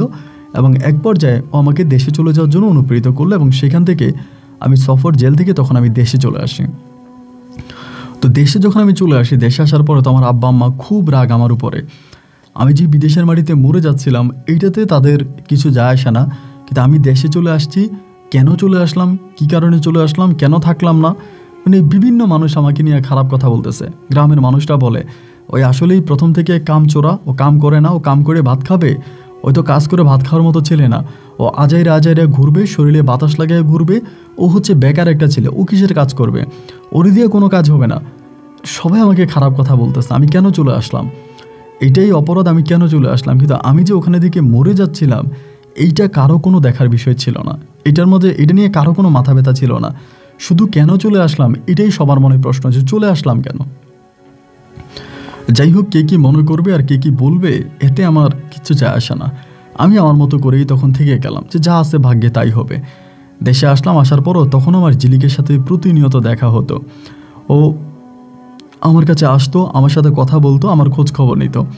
এই করতে করতে তখন প্রচুর ঋণ, আমি দেশে চলে আসছি, যারা হচ্ছে আমাদের কাছে টাকা পাইতো তারা সবাই আসে, ঋণ কেন পরিশোধ করি না, ঋণের টাকা কেন দেই না, মানে সবাই তখন বারবার বলতেছে যে ও ঋণ কেন পরিশোধ করে না, ঋণের টাকা দেয় না কেন, আমি তো ঋণ করছি তাহলে ঋণের টাকা দিতে হবে না, আমি ঋণের টাকা দিই না কেন, সবাই বারবার এটা বলতেছে। তো এখন আমি ঋণের টাকা দিব কোত্থেকে, আমার কাছে তো ওরকম কোনো টাকা নাই, আর আমি তো একরকম মাইর খেয়ে আসছি। তবে তখন ঝিলিককে সবসময় বলি যে ঝিলিক, এমন এমন ঘটনা, আমার তো ঋণের টাকার জন্য মানুষ ধরতেছে, আমি ঋণের টাকা কিভাবে পরিশোধ করব, আমার আব্বাও আমার গালাগালি করতেছে। তখন সে আমাকে বুদ্ধি দিল, যে সে আমাকে একরকমের একটা জিনিস দিল, আমি নাম নাই বলে একটা জিনিস দিল, এবং সেটা খুব অমূল্য একটা সম্পদ আমার দিয়া বললো এটা বিক্রি করো, এটা কয়েক টুকরো করে আমাকে দিল, যে বিক্রি করো, বিক্রি করে তুমি কোনো একটা ব্যবসা বাণিজ্য তারও করো আর মানুষের ঋণ পরিশোধ করো। তবে খবরদার, এটা যে আমি তোমাকে দিয়েছি এটা কারো কাছে বলো না, এটা যেন কেউ জানতে না পারে, এটা যদি কেউ জানতে পারে তাহলে আমার ক্ষতি হবে, তোমারও ক্ষতি হবে। তাই আমি বললাম ঠিক আছে, আমি কাউকে বলবো না। ও দেওয়ার পরে আমি আস্তে আস্তে করে জিনিসটা বিক্রি করতেছি। বিক্রি করে যখন আব্বারে প্রথম তাকে টাকাটা দিলাম, আমার আব্বা তো তখন চোখ টোক লাল করে ফেলছে, কিরে কোত্থেকে আনলি এই টাকা। তখন আম্মা মনে করছে যে আমি সৌদি থেকে মনে হয় আমার মালিকের বাড়ি থেকে চুরি করে বা যেমনি পারে আমি অনেক গয়নাঘাটি নিয়ে আসছি। মুহূর্তের মধ্যে আমার আব্বাও আমার সাথে ভালো, আমার আম্মাও আমার সাথে ভালো, পরিবারের সবাই তখন আমার সাথে ভালো, সবাই প্রত্যেকে আমার সাথে ভালো। এবার আমি করলাম কি, এটা বিক্রি করে এটা এবার আস্তে আস্তে করে বিক্রি করলাম। বিক্রি করে আমার আব্বারে বললাম যে আমি বাজারে একটা দোকান দিব। আমার আব্বা তো তখন মোটামুটি বয়স হয়ে গেছে, আব্বার শরীরে আর দেয় না। আমি আব্বারে বললাম যে দোকানটা আমি দিব, দোকানটা আমি চালাবো, আমার আন্ডারে দোকানটা চলবে, আমি বাজারে একটা দোকান দিব। আমার আব্বা বললো ঠিক আছে, তুই যদি বাজারে দোকান দিস তাহলে ভালো দে। আব্বুর সাথে কথাবার্তা বলে তখন আমি বাজারে একটা দোকান নিয়ে বিষয় নিয়ে আলোচনা করলাম, বাজারে আমি একটা দোকান দিলাম। তো মজার বিষয় হচ্ছে কি, আমি বাজারে যখন দোকান দিলাম তো ও প্রতিদিন আসতো আমার দোকানে, প্রতিদিন আসতো, আমার সাথে বসে বসে গল্প করতো, কথাবার্তা বলতো, এবং আমি বাড়ি আসলে একসাথে হাইটে হাইটে আমার সাথে বাড়ি পর্যন্ত আসতো, আবার বাড়ি থেকে বের হলে আমার সাথে একসাথে হাইটে হাইটে বের হইতো। এক অন্যরকম সম্পর্ক আমার সাথে ছিল। তো তখন কিন্তু আমার পরিবারে আর কোনো অভাব নাই, আমি দোকানপাট দিয়েছি, টাকা পয়সা ইনকাম করতেছি, গ্রামে 8-10 জনের মতো আমিও ভালো করে চলাফেরা করতেছি, আমার কোনো রকমের অভাব নাই, কোনো অনটন নাই, আমি অনেকটা সুখে আছি। সবাই তখন আমার সাথে ভালো, যে সবাই বলতেছে আবুল হাশেম অনেকটা ভালো, ওই টাকা পয়সা ইনকাম করে আসছে বিদেশ থেকে, তা দিয়ে ব্যবসা বাণিজ্য করতেছে, অনেক ভালো। তো আমার ওই ঝিলিকের বিষয়টা কিন্তু কেউই জানতো না, আমাদের বাড়ির মানুষ, ঘাটের মানুষ, এলাকার মানুষ, এটা কেউই জানতো না। তা ওর সাথে আমি বাজারে যেতাম, বাজার থেকে আসতাম, আবার বাড়িতে একসাথে আমি শুইলেও মাঝে মাঝে আমার সাথে শুইতো, গল্প করতো, কথাবার্তা বলতো, দুজনের মাঝে এক অন্যরকম রোমাঞ্চকর অবস্থা তখন হয়ে গেছিলো, যে আমি ওরে না দেখলে মনে হয় মরে যেতাম। একটু পরে ওরে ডাকতাম, আসো, আসতো দেখতাম, আবার ডাকতাম, আসো, আসলে দেখতাম। তো এই করতে করতে যেহেতু বিদেশ থেকে আসছে, মোটামুটি বয়সও হয়েছে, আব্বা আম্মা তখন সিদ্ধান্ত নিল আমাকে বিয়ে করাবে। তারা ভাবতেছে ইতিমধ্যে কিন্তু আবার এখানে 1-2-3 বছরের মতো কেটে গেছে। আমি যে দোকানপাট করতেছি বা ঝিলিকের সাথে আমার একটা সম্পর্ক, খুব গোপনে কিন্তু আমি সম্পর্কটা চালিয়ে যাচ্ছি যাতে কেউ না বুঝতে পারে। খুব সতর্কতার সহিত আমি সম্পর্কটা চালিয়ে যাচ্ছি। তো একটা পর্যায়ে হলো কি, মানে সবাই বলতেছে, সবাই বলতে আর কি আমার মা বাবা বলতেছে আমাকে বিয়ে করাবে। তা আমি তখন ঝিলিককে বললাম যে ঝিলিক, আমার আব্বা আম্মা বলতেছে আমাকে বিয়ে করাবে। ঝিলিক তখন রাগ করছে যে তোমার যদি বিয়ে হয় তাহলে আমি আর তোমার কাছে আসবো না, বা আমি আর তোমার কাছে আসবো না। যদি তোমার বিয়ে হয় আমি আর কখনোই আসবো না, আমি একেবারে চলে যাব। আমি বললাম আমি বিয়ে করব না। যখন ওইটা বললো আমি বললাম আমি বিয়ে করবো না। আচ্ছা ঠিক আছে। তো আব্বা আম্মা তো প্রচুর প্রেশার দিতেছে, তাই বিয়ে কর বিয়ে কর, বিয়ে কেন করবি না, মানে একরকম প্রেশারের উপরে প্রেশারের উপরে প্রেশার দিতেছে। আমি বললাম যে না, আমি বিয়ে করব না। তো এখন আমার মা করলো কি, আমার আম্মা তো আবার ওইসব জিনিসগুলোকে একটু বিশ্বাস করে, আম্মা আবারও সেই হুজুর কবিরাজের কাছে দৌড়দৌড়ি করতে শুরু করলো। এখন শুরু করার পরিপ্রেক্ষিতে সবাই আমার আম্মাকে বলতেছে একই কথা, যে আপনার ছেলের সাথে একটা পরী আছে, ওই পরীটা আপনার ছেলেকে বিয়ে করতে দেয় না, ওই পরীটা আপনার ছেলেকে বিয়ে করতে দেয় না। তবে এইটা কোনো কবিরাজ ছেলের কাছ থেকে দৌড়াইতে পারবে না, এটা ছেলে যদি ইচ্ছা করে তাহলেই সে পরীটাকে দৌড়াইতে পারবে, মানে পরীটাকে তাড়িয়ে দিতে পারবে তার কাছ থেকে। অন্যথায় পরীটাকে কোনো তাবিজ তোমান দিয়ে তার শরীর থেকে বিদায় করা যাবে না, কারণ এই পরীটা তার শরীরের অনেক ভিতরে ঢুকে গেছে, এটাকে তার শরীর থেকে সরানো যাবে না। সবাই একই কথা বলতেছে। তো কীভাবে সরাইতে পারবো আমাকে আবার সেই প্রসেসটা বলে দিছে। মানে এক ধরনের একটা পানি আমাকে দেওয়া হয়েছিল, এবং আমি একটা দোয়া পরে, মানে একটা পরে পানিটা দিয়ে আমি প্রতিদিন গোসল করব। গোসল করলে আমার শরীরে এক ধরনের বিশ্রী দুর্গন্ধ হবে, এরপর থেকে পরী আর আমার কাছে আসবে না, এমনটাই হচ্ছে বলেছিল কবিরাজরা। মানে আমার যে কবিরাজ আমার মা যে কবিরাজের কাছে গিয়েছিল। তো মা একদিন আমার দুপুরবেলা খাইতে খাইতে কথাটা জিজ্ঞেস করলো। আমি মার কাছে অস্বীকার করলাম যে না মা, এটা মিথ্যা কথা, কিসের পরী আছে আমার সাথে কোনো পরী নাই। তখন আমার দাদির বয়স হয়ে গেছে, আমার দাদি তখন মানে মারা যাবে এমন একটা অবস্থা। আমার দাদি এসে আমার হাত চাইপা ধরছে খাওয়ার ঘরে, পাকঘরে এসে ধরে বলতেছে, নাতি রে, এই জিনিসগুলো যাদের সাথে থাকে এরা কোনো উপকার করে না, এরা বড় ক্ষতি করে, এরা কোনো উপকার করে না। এই জিনিসগুলো যাদের সাথে থাকে তারা সর্বশেষ ধ্বংস হয়ে যায়, তাদের বড় ক্ষতি হয়। এই জিনিসটা তুই তোর শরীর থেকে সরিয়ে ফেল, তোর মা যেখানে বলে সেখানে বিয়ে কর, একটা সংসার কর, তুই আমার বড় নাতি, আমি তোর বউ দেখা মরতে চাই। তখন আমি আমার দাদিরে বললাম যে দাদি, তুমি যে এই কথাটা বললা যে এরা কখনো কারো উপকার করে না, এরা শুধুমাত্র মানুষের ক্ষতি করে, না দাদি এই কথাটা আমি মানতে পারলাম না, তোমার এই কথাটা আমি মানতে পারলাম না, কারণ ও আমার কিন্তু অনেক উপকার করছে। ও যে শুধু আমার ক্ষতি করছে তা না, ও আমার বড় উপকারও করছে। আর আজকে তুমি আমার যে ঘর বাড়ি দেখতেছো, টাকা পয়সা দেখতেছো, ব্যবসা বাণিজ্য দেখতেছো, এই সবই ওর দেওয়া। তখন আমার এটা মনে ছিল না যে ও আমাকে মানা করছে, যে সে যে আমাকে এগুলো দিছে আমি যাতে কাউরে না বলি। ওকে বারবার সতর্ক করছে যে আমি তোমাকে এগুলো দিছি, কারো কাছে কিন্তু বলা চলবে না, বললে আমার বড় ক্ষতি হবে। আমি কি করছি, বলে দিছি। বলে দেওয়ার কারণে যেটা হইলো, আমার দাদিরে বলে দিছে রাতে, দাদি আমার বলে যে মানে দুপুরে বলে দিছে, দাদি আমার বলে দিছে, তা তুই তারপরে এগুলা ছেড়ে দে। আমি দাদিরে বলছি না, আমি দাদির সাথে কথাবার্তা বলে তখন বাজারের দিকে রওনা দিছি। এবার রওনা দেওয়ার পরে ওই দিন ও খুব রাগ করে আসছে, মানে খুবই রাগ আমার উপরে। আমারে বলতেছে তুমি বললা কেন আমারে বলে। আমি তখন বললাম যে আরে পাগল, আমি বলে দিছি আমার দাদিরে কথায় কথা কি হয়েছে। বলে এইটা আমাদের এক সর্দার শুনে ফেলছে, মানে জিনেদের এক সর্দার নাকি এই কথাটা শুনে গেছে, বা কীভাবে কি হয়েছে ওদের বিষয়টা আমি জানি না। আমার বলে এখন আমার বড় ক্ষতি হবে, তুই বললি কেন, এই কথা বলে আমাকে মারতে শুরু করছে। এটা আমাদের বাড়ি থেকে মোটামুটি বেশি দূরে না, বাড়ি থেকে কাছাকাছি একটা জায়গায়, ওইখানে ধরে আমার মারতে শুরু করছে। মাইরা ওকে উঠছে কি আমার ওই একটা জায়গার মধ্যে আমাকে গলা টিপে ধরছে, মেরে ফেলবে। তা আমি ওর সাথে জস্তাজস্তি জোরাজুরি করতেছি। এই পর্যায়ে করলো কি, এই দৃশ্যটা আমাদের গ্রামের কিছু লোক দেখে ফেলছে, যেরকম একটা মানে মারামারির মতো একটা অবস্থা দিতেছে। ও সবাই এসে আমারে ধরছে, ধরার পরে এসে ভাই কী হয়েছে, মানে আমি সবাইরে লাথি মারতেছি, আমি মারতেছি না ও মারতেছে, আমি দেখতেছি যে ও সবাইকে লাথি মারতেছে, ঘুষি মারতেছে, সবাইকে ওর কাছ থেকে সরাই দিতেছে, এবং ও মনে হয় আমাকে মেরেই ফেলবে, মানে এরকম একটা অবস্থা যে আমাকে মনে হয় মেরেই ফেলবে। আমি কোনোভাবে ওর সাথে ফাইটিং করে পারতেছিলাম না। এর মধ্যে আমার আব্বা আম্মা আসছে, আমার মা আসছে, এবং মানে সবাই মিলে তখন দৌড়ে আসছে যে আমাকে মানে ওই ওর হাত থেকে বাঁচানোর জন্য। এরকম করতে করতে করতে একটা পর্যায়ে আমি জ্ঞান হারিয়ে ফেলি, মানে অজ্ঞান হয়ে যাই। অজ্ঞান হয়ে যাওয়ার পরে আমার আর কোনো কিছু মনে নাই। ওই দিন কেটে গেল, ওই রাত কেটে গেল। পরের দিন দুপুর 1টার দিকে আমার তখন জ্ঞান আসে। তখন আমার পুরো শরীর প্রচণ্ড রকমের দুর্বল, আমি বসে থাকতে পারতেছিলাম না, এতটাই দুর্বল। আমি ঢুলে পড়ে যাচ্ছিলাম। মা আমারে খাওয়া দাওয়া করাইলো, তখন আমার হাতের মধ্যে তাবিজ, আমার হাত কাটা, গলার মধ্যে এরকম কাটা দাগ, মানে এক অন্যরকম অবস্থা। পরে আমারে খাওয়া দাওয়া করাইলো, খাওয়া দাওয়া করানোর পরে আমি তো খাওয়া দাওয়া করছি। পরে মারে বলি, মা কী হয়েছে? কারণ গতকালকে বিকেলবেলা আমি জ্ঞান হারাইছি, এদিক দিয়ে সারাটা দিন কেটে গেল এবং এদিক দিয়ে সকালবেলা পুরোটা সকাল কেটে গেল, কী হয়েছে? আমার মা বলো, ওই পুরীটা তোর উপরে ভর করছিল, তোর উপরে ভর করার পরে আমরা তোরে আনতে পারি না, অনেক কষ্ট করে তোরে আনছে গ্রামের সবাই মিলে। এরপর আমরা কবিরাজ আনছি। কবিরাজ একদিন এক রাত তোর সাথে থেকে বহু কষ্টের পরে পরিটারে তোর শরীর থেকে বিদায় করছে। অনেক কষ্ট পরে তোর শরীর থেকে বিদায় করছে, এটা তোর শরীর থেকে যেতে চাচ্ছিল না। তখন আমি বললাম, ওরে আমার শরীর থেকে বিদায় করলা কেন? ও তো আমার কোনো ক্ষতি করে নাই। আমার মা বলে, বাবা রে, ও তোর ক্ষতি করে তোরে মেরে ফেলতো, ওই জায়গার ভিতরে তোরে মেরে ফেলতো। যদি মানুষজন না দেখতো, সবাই যদি দৌড়ে না যাইতো, ওই জায়গায় ও তোরে মেরে ফেলতো। ও তোরে মেরে ফেলার জন্য আসছিল। হয়তো এতক্ষণে তোর কবর হয়ে যেত, দাফন হয়ে যেত, তুই বাইচে গেছিস, তোর ভাগ্য ভালো। আমি তখন বলতেছিলাম যে, মা এটা তুমি কি ভুলভাল কথাবার্তা বলতেছ? আমি মইরা যাইতাম, আমার দাফন হয়ে যেত, এটা কোনো কথা? আমার এরকম কিছুই হইতো না মা, এটা তুমি উল্টাপাল্টা কথা বলতেছ।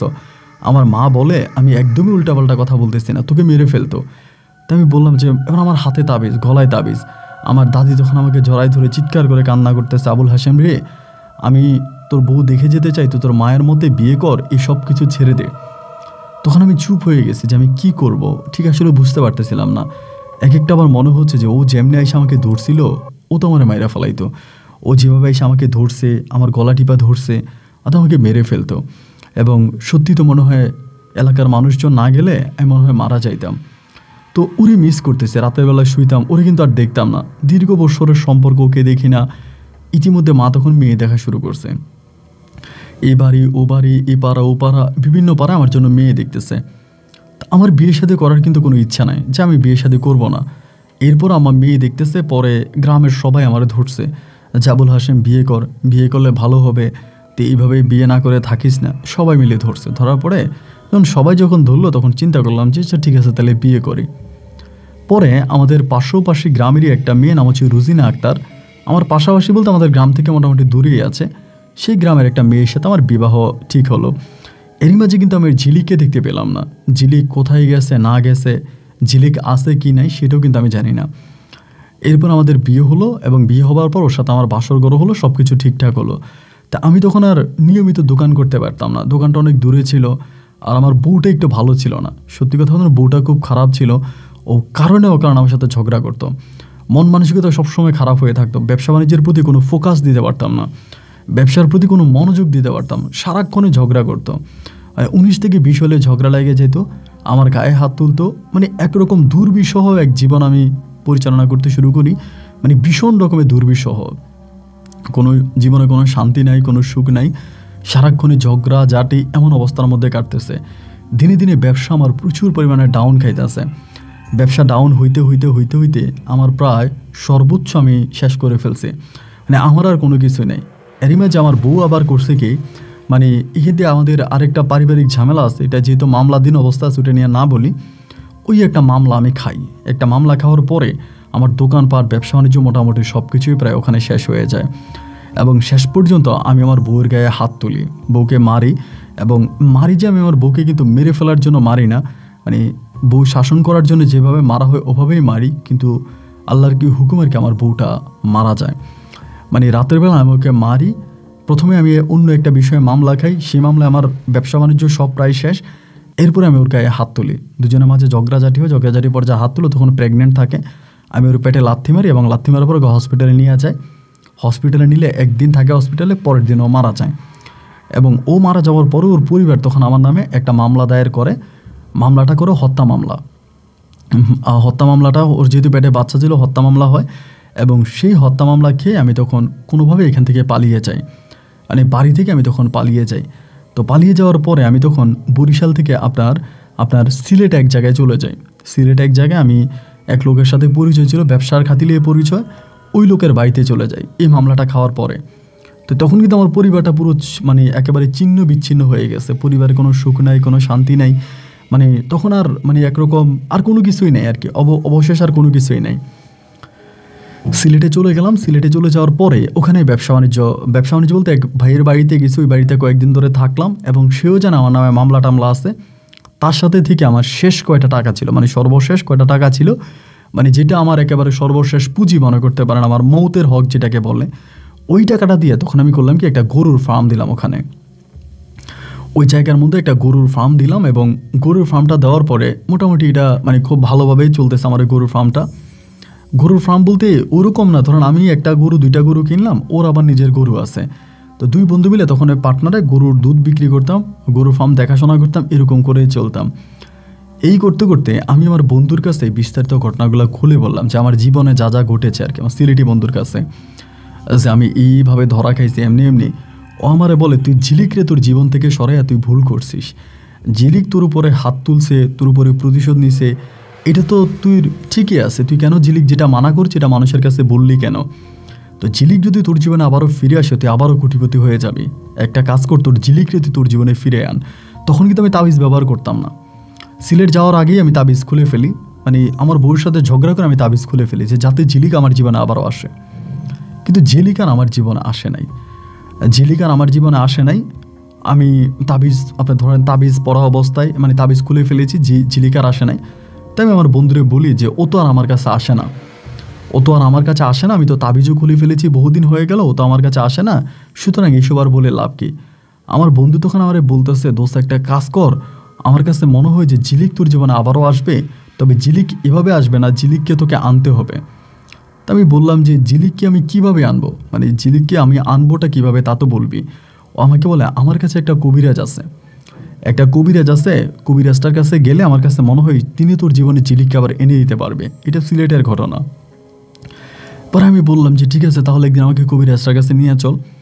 কবিরাজের কাছে নিয়ে যাওয়ার পর আমি কবিরাজকে সব কিছু বিস্তারিত জানাইলাম যে এমন এমন ঘটনা আমার সাথে এটা ঘটছে।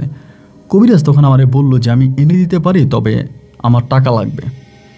তো আমি বললাম যে টাকা লাগবে, পয়সা লাগবে, যাই লাগবে সমস্যা নাই, আপনি আমারে বলেন কত টাকা লাগবে। কবিরাজ আমাকে বলে যে এত টাকা, মানে বিশাল একটা অ্যামাউন্ট আমাকে বলে। তো ওই অ্যামাউন্ট তো তখন আমার কাছে নাই। তা আমি কবিরাজরে বললাম যে আমি আপাতত এইটা দিতে পারবো, মানে যেটা আমার গরু বিক্রির টাকা, এই টাকাটা দিতে পারবো। উনি ওটাতে রাজি হয় না। উনি যেই ফিগারটা বলে ওই ফিগারটা আমার কাছে নাই। আমি সবশেষ গোপনে আমার পরিবারের সাথে যোগাযোগ করাই, আমার আব্বাকে দিয়ে জমি বিক্রি করাই, বাড়িতে জমি বিক্রি করাই, জমি বিক্রির টাকা আনি, গরু বিক্রির টাকাটা আনি, আবার বন্ধুর কাছ থেকে কিছু টাকা ধারও করি। এরকম মোটামুটি একটা বড় অ্যামাউন্ট আমি তখন ওই কবিরাজটার হাতে দিই। কবিরাজটার হাতে দেওয়ার পরে কবিরাজ আমাকে একটা রাতের ঠিকানা দিয়েছে, অমুক রাতে আপনি আপনার বন্ধুকে নিয়ে আসবেন, সে রাতে আমি আপনার উপরে আবার পুরিটাকে ভর করাবো। তো আমি তো ভাবলাম আলহামদুলিল্লাহ, ওই তোমার ঝিলিক যদি আমার উপরে ফিরে আসে, আমি যদি আবার আগের জীবনে চলে যাই, তাহলে তো আমার জীবনে আর কোনো কষ্ট থাকবে না, এই সমস্ত কিছু থেকে আমি বের হতে পারবো, আমি ঝিলিকের সাথে অনেকটা ভালো থাকবো এবং ঝিলিক আমাকে নিয়ে অনেকটা সুখে থাকবে। এরকম চিন্তা ভাবনাই তখন আমার মাথায় আসছিল যে ঠিক আছে। তো যেই ডেট উনি আমাকে দিয়েছিল সেই ডেট মোতাবেক, মানে সেই ডেট অনুযায়ী আমি তখন মানে আমার মতো করে ওইখানে চলে গেলাম, আমার বন্ধুকে নিয়ে রাত্র 8টার দিকে গেলাম। যাওয়ার পরে উনি সেদিন আমাদের সাথেই ছিল। রাত্র 1টার দিকে তিনি আমাকে বলল যে এখন তোমার কাজ শুরু। তো বললাম কি কাজ? উনি প্রথমে আমার কপালের মধ্যে একটা তাবিজ বেঁধে দিল, মাথার মধ্যে একটা তাবিজ বাঁধলো। তাবিজ বেঁধে আমাকে বলতেছে যে তুমি এখন এখান থেকে দূরের একটা শ্মশান ঘাট, এই শ্মশান ঘাটে যাবা। তাই আমি বললাম ঠিক আছে। বলে শ্মশান ঘাটে যাওয়ার পরে একটা হিন্দু মহিলা মারা গেছে, তার হাড়গুলো অমুক জায়গায় আছে, মানে ওই শ্মশান ঘাট থেকে আমাকে একটা জিনিস আনতে বলছে, মানে সোজা কথা যেটা একটা জিনিস নিয়ে আসতে হবে।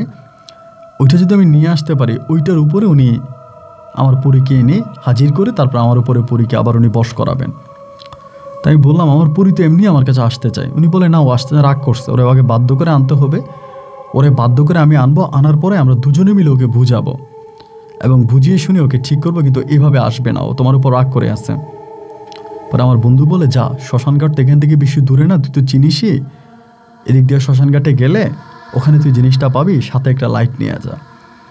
তা উনি বললো আমি তোমার শরীরে তাবিজ বেঁধে দিয়েছি, তোমার কোনো সমস্যা নাই, কিন্তু তুমি ভয় পাবা না, তুমি কোনোভাবে ভয় পাবা না, তুমি সোজা যাবা এবং গিয়ে ওখান থেকে তুমি জিনিসটা নিয়ে চলে আসবা।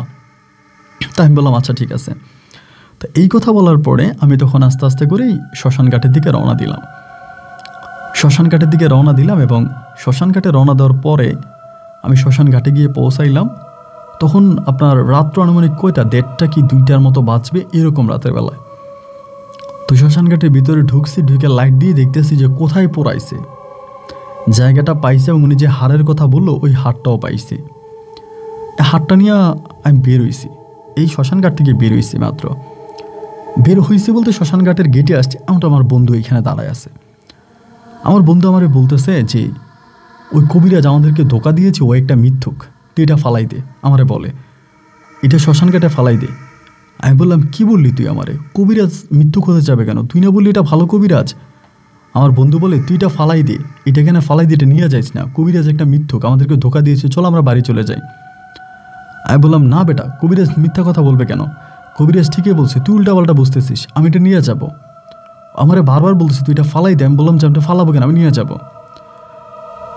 ধরেন দুজনের মাঝে তর্কাতর্কি হইতে আছে, প্রচুর তর্কাতর্কি একটা পর্যায়ে আইসা আমার ঘাড় চাইপা ধরছে, আমার ঘাড় এইভাবে চাইপা ধরছে। তারা বলছে তোরা না বলছে ফালাই দেওয়ার জন্য, এটা ফালাস না কেন। আমি ফালাবো না। এই ফানাবো না বলাতেই ধরেন আমারও মাইর শুরু। ওই জায়গায় আমার বন্ধু নাম ছিল সুজন, ওই জায়গায় মারতেছে। কিরি সুজন, আমারে মারতেছিস কেন? কিরি সুজন, তুই আমার কবিরাজের বাড়িতে আনলি, তুই বললি আমার এটা নিয়ে যাওয়ার জন্য, এখন তুই আমার মারতেছিস কেন? মারতে আমি কিন্তু ফালাই নি, হাতে ধরে মুড় করে ধরেই আসি। শেষ পর্যন্ত আমার আর কিছু খেয়াল নাই, ও আমার ওইখানে ফালাইল এবং ফালানোর পরে আমার দুইটা হাত, মানে প্রথমে দুইটা হাত এরকম উল্টায় ভেঙে ফেলছে, সোজা যেটা একদম উল্টায় দুইটা হাত ভেঙে ফেলছে। চিৎকার দিছি, দুইটা হাত আর একটা পা পুরো উল্টা ভেঙে ফেলছে। যখন দুইটা হাত ভাঙে তখন আমি দেখতেছি যে আমার দুইটা হাত ভাঙে, আমার পাটা ভাঙতেছে, আমি চোখের সামনে দেখতেছি, আমি তখন অজ্ঞান হয়ে যাই। তো জ্ঞান যখন আমার আসে তখন আমি দেখি আমি মেডিকেলে, আমি সিলেটের একটা মেডিকেলে খুব মমস্য অবস্থায় আছি এবং আমার বাবা মাকেও তখন আনা হয় এবং আমি জানতে পারি যে 2 দিন পরে আমার জ্ঞান আসছে। মানে টোটাল 2 দিন আমার কোনো জ্ঞান ছিল না, এই পরিমাণের মারা হয়েছে। তা আমি জ্ঞান ফিরে পর আমার বন্ধুরে বলি, সুজন তুই আমার কবিরাজেরকে বাড়িতে পাঠিয়ে তুই আমারে মারলি? তখন হাসে বলে কি বললি, আমি তোরে মারলাম? তুই তো আমারে মারলি। ও বলে বন্ধু এই কথা বলে আমার মামলা খাওয়াইস না, আমি আর কবিরাজ ওখানে বসেই ছিলাম, আমি তোরে মারি নাই, তবে আমি তোকে ওখানে নিয়ে গিয়ে একটা অন্যায় করছি সেটা আমি এখন বুঝতেছি। তাই বললাম কী অন্যায় করলি? ও আমারে বলে ওই কবিরাজটা মূলত একটা চিটার ছিল, ও মূলত ব্ল্যাক ম্যাজিক করতো। ও ওই দিন হিন্দু মহিলাটা মারা যাওয়ার পর ওই জিনিসটা যদি তুই এনে দিতে পারতি, এটা দিয়ে সে লক্ষ লক্ষ টাকা ইনকাম করতে পারতো, সে ব্ল্যাক ম্যাজিক করতে পারতো। মূলত তোর পরীকে তোর শরীরে এনে দেওয়ার জন্য ওই কাজটা করে নাই, ওইখান থেকে ওই জিনিসটা এনে দিতে পারলে তার স্বার্থের জন্য সেই কাজটা করছে। কিন্তু ওইটা আনতে পারলো, তুই কিন্তু পরীটারে বর্ষে আনতে পারতি না। এটা তুই কীভাবে জানলি? বলে ওনারই এক খাদেম ওনার সাথে থাকে, ওইটার মাধ্যমে আমি জানতে পারছি ঘটনা।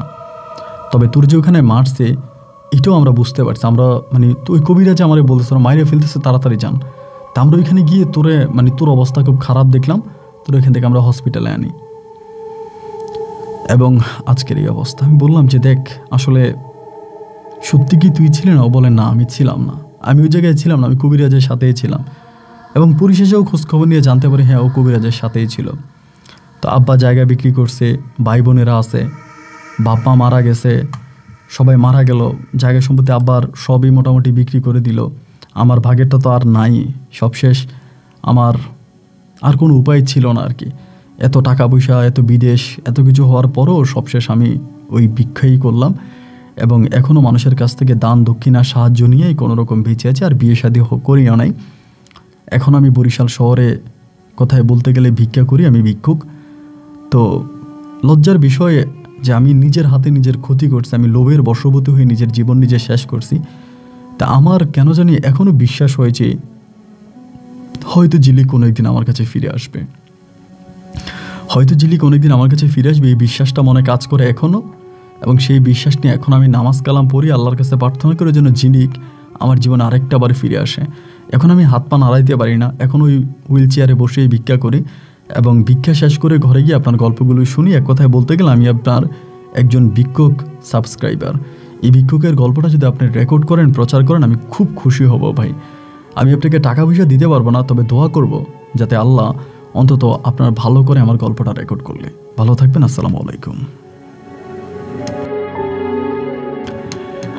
প্রিয় বন্ধুগণ, সবাইকে অনেক বেশি ধন্যবাদ এই পর্যন্ত আমার সাথে থেকে বরিশালের ভাই আবুল হোসেনের জীবনের এই হৃদয় বিদারক ভয়ঙ্কর বাস্তব গল্পটা শোনার জন্য।